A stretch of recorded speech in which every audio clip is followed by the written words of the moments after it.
All across America, incredibly talented artisans make amazing objects the old-fashioned way, by hand. On this episode of Handcrafted America, this leather worker in Texas is skilled beyond his years. He may be young, but he's kicking it old school. And I wanted to hold true to the handmade way of doing things.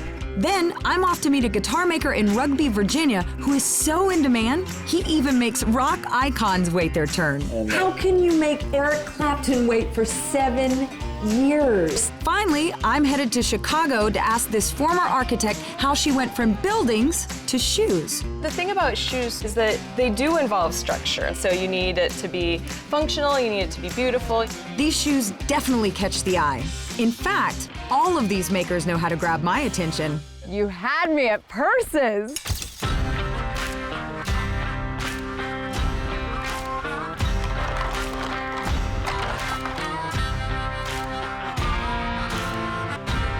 I gotta say, I've always had a thing for real cowboys, and lucky me, because we are in the heart of cowboy country. This is Texas Hill Country.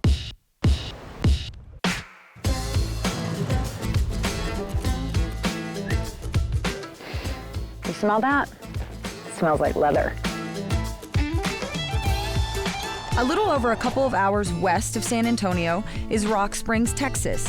In this little town of just over 1,000, there is one man who has mastered the leather craft. The work is so incredible, you'd think this artisan has been perfecting his craft for over 50 years. But you'd be wrong. He's just 24. He's a super good kid, and he's got a good wife pushing him. We have Grady's leggings from when he was like 3 and 4 on our couch, and he talks about roping off of his little pony from the time that he was walking. He was always doing something with the leather work, and then riding in the car, the pickup, or when we'd get in later that evening, he'd be fooling with leather stuff. He may be one of the few artists we got around here. Real artist. There's a man I'm looking for. Hey, Grady, I'm Jill. Hi, Jill. How are you? Grady Douglas. Nice to meet you. Nice to meet you as well. So this is your ranch, huh? This is it. I'm the 5th generation to ranch out here, and we run mainly black-hided cattle, and then we run Angora goats, which produce mohair, and also boar goats, which are sold as a meat-type goat. So how did you go from working on the ranch to working with leather? It's all kind of part of the Western culture and Western lifestyle. I'm really fond of keeping the heritage and the traditions alive. The shop is about 8 miles up Highway 377, and we can go over there and you can take a look at some of the stuff I do if you'd like. What kind of things do you make? We make saddles, belts, wallets, purses, luggage, leggings, just about anything you can come up with. You had me at purses. The shop's kind of fun. There's a lot of stuff and a lot of stuff going on, but I'm really anxious to get you in there and Put me to work? put you to work. Exactly. Free labor, especially out-of-town labor. You don't know what to expect. No, right? You're gonna have me doing all the bad That's right. jobs. Rubbing edges. Oh, the rubbing edges. Rubbing That edges. does not sound fun. It's not, but it's part of the process. Any kind of leather work you get nowadays is machined. Once you see handwork and you can compare it with machine work, I mean, there's like night and day. So this is it. This is the gas station. It works. It's functional. It's not anything fancy, but it definitely works. This is kind of where I spend all my time here, it seems like. Obviously, you start out with a roll of leather like this. What is the next step? So the next step is going to be deciding on what you're making. So just for an idea, we'll say a wallet. We're going to cut it as close to the line as you can. And don't cut my fingers off. Don't cut your finger Okay. off. There you go. This is why I Yeah, went to kindergarten. time is money. Yep. Are you rushing me? Then we're going to go over, we're going to stamp and or carve it, tool it. Okay. His engraving, his carving is so immaculate. You want everything to flow really well, which is the whole thing. And the eye really is drawn to circles. The circle is very appealing to the eye. And the guys that can really stay following that circle and really make it flow nicely, their stuff is the most attractive to the eye. The attention to detail that someone building it by hand can make. You're not gonna have a machine notice the quality. It's by eye and by feel every time. Hand can be done so much more intricate, so much more detail We're gonna take it over to the stitcher. We're gonna stitch it. That was very cool. And I've been meaning to ask you, I keep seeing this old saddle. I mean, how old is that saddle? That saddle was made around 1900, and that was my great-great-granddad's saddle. Oh my gosh, it's family. It's family. The last and most important step in my mind is the finish work. We're gonna take this canvas rag here and we're gonna rub these edges. So it's gonna take that raw, unfinished edge and make it nice and smooth. And you have to do this with Everything. This is everything? my least favorite part of the process, but this is honestly one of the most important step in the process. And so now we would just go ahead and we would dye these edges to give them a nice, clean, finished look. This is mine? It's all yours. Look! And I helped. It's really whatever the customer wants. We do inlays with alligator and exotic hide, whatever kind of design or colors. We can paint the leather. He makes things for the working cowboy and things for the dress up. He's a talent, he's unbelievable. And I hate to be saying this in front of him, but he is. He knows that the way that he connects something will rub less on the horse, or the way that he stitches a certain way is gonna benefit the person who's using the product. Well, I have one little surprise for you. Oh, yeah? When I found out I was gonna be talking to you, I went and bought myself a little tooling kit. I wanted to see how hard it was. And okay, it ain't that pretty, but it comes from the heart, and it's my first little attempt at a flower. Thank you very, very much. You are so welcome. I appreciate you doing that. That means a lot. Yeah, definitely. That's what it's about, right? That's it, handmade. The quality is in the imperfections, I guess, right? Well, I got a lot of quality in there.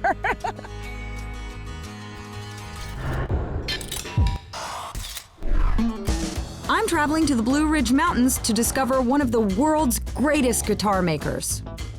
I built a guitar for Eric Clapton. Who's that? I didn't know who he was either, you know. When you pick up a guitar of Wayne Henderson, when you strum it, you know it's his guitar.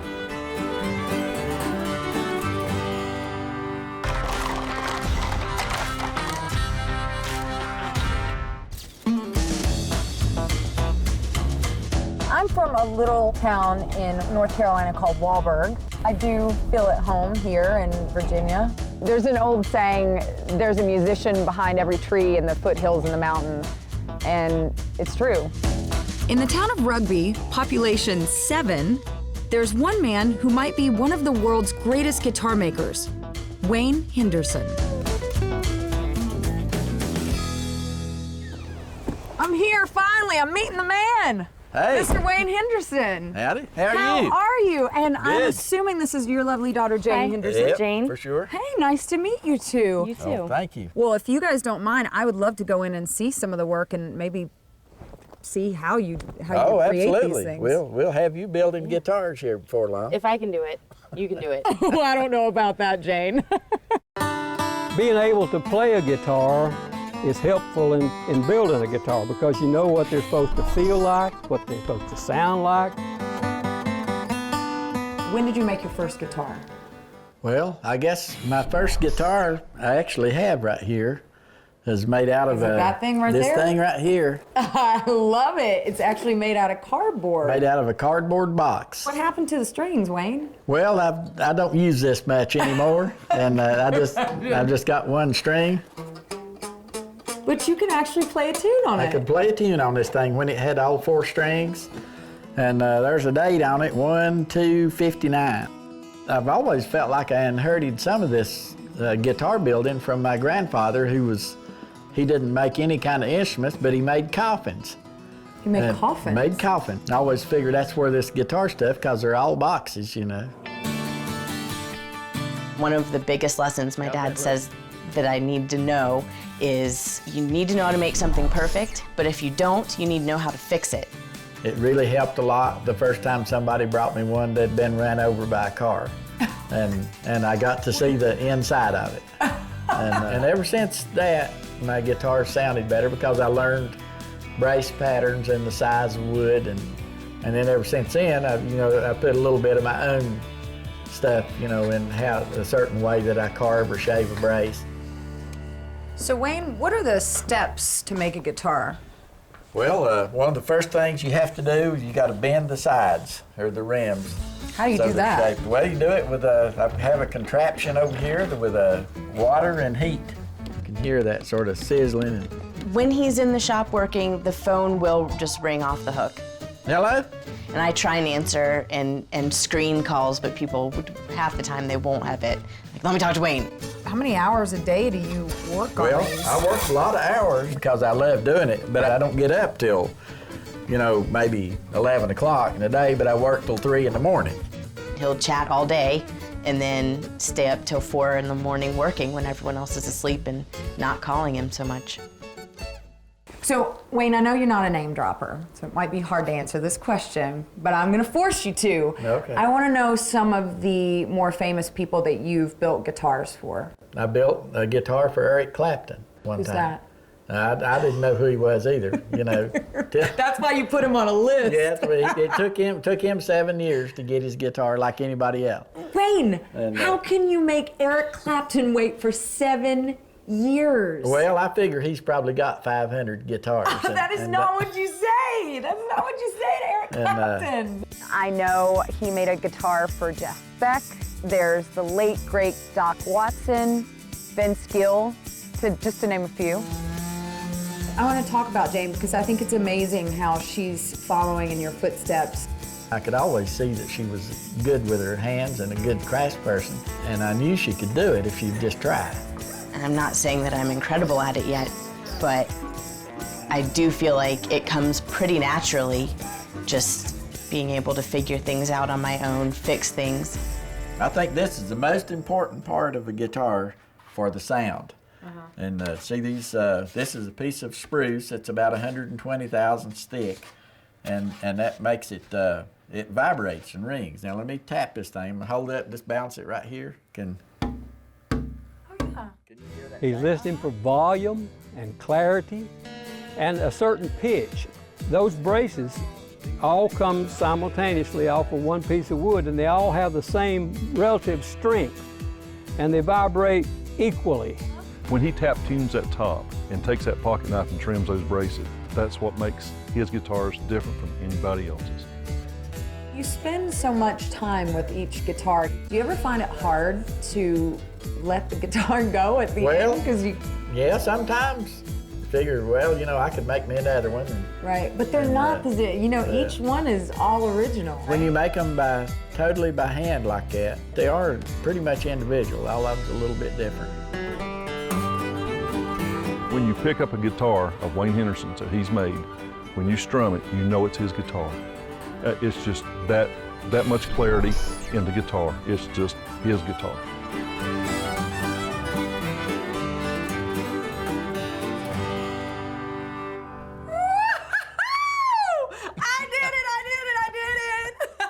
Thank you guys so much. You're welcome. You did good. I love this bass. Can I have it? Well, we'll talk about that. Okay. Out of the mountains, into the city. There's a woman in Chicago making these beautiful shoes who has a phenomenal devotion to craft. I start at 4 to 5 a.m. every morning.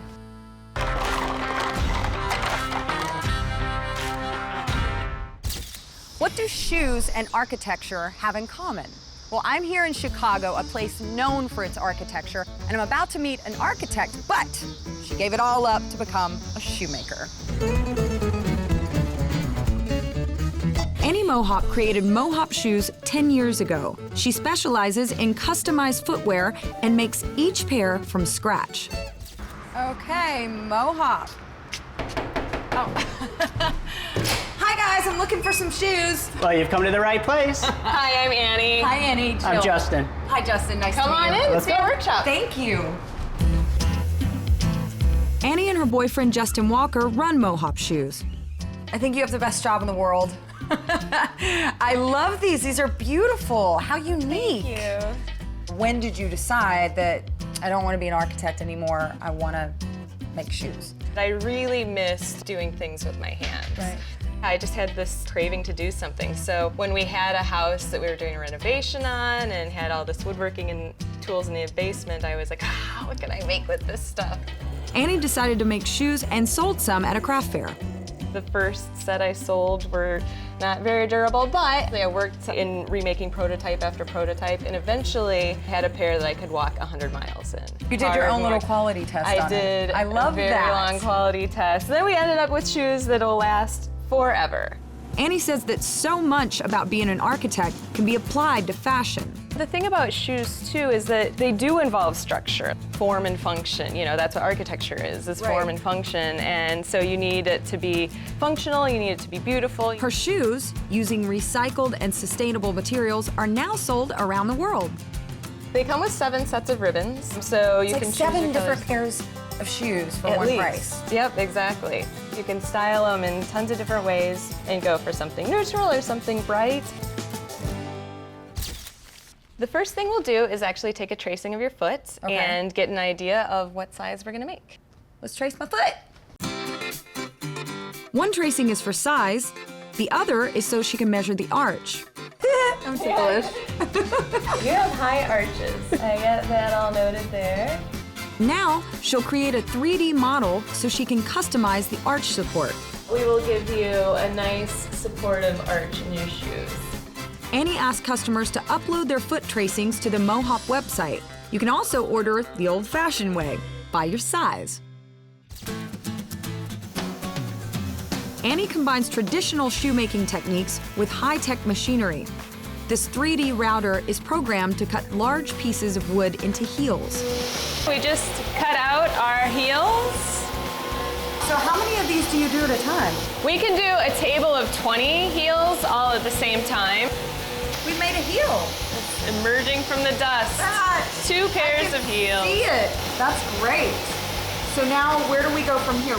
Next, the heels are separated from the router board and prepped for more detailed carving on a bandsaw.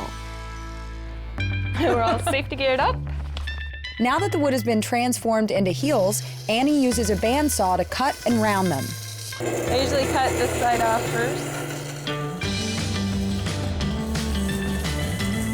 Like that? There you go, perfect. Yay! I did it! You won't believe how much work goes into one pair of these handcrafted, amazingly comfortable shoes. That's step 1, and we do 3 steps of sanding. 3 steps.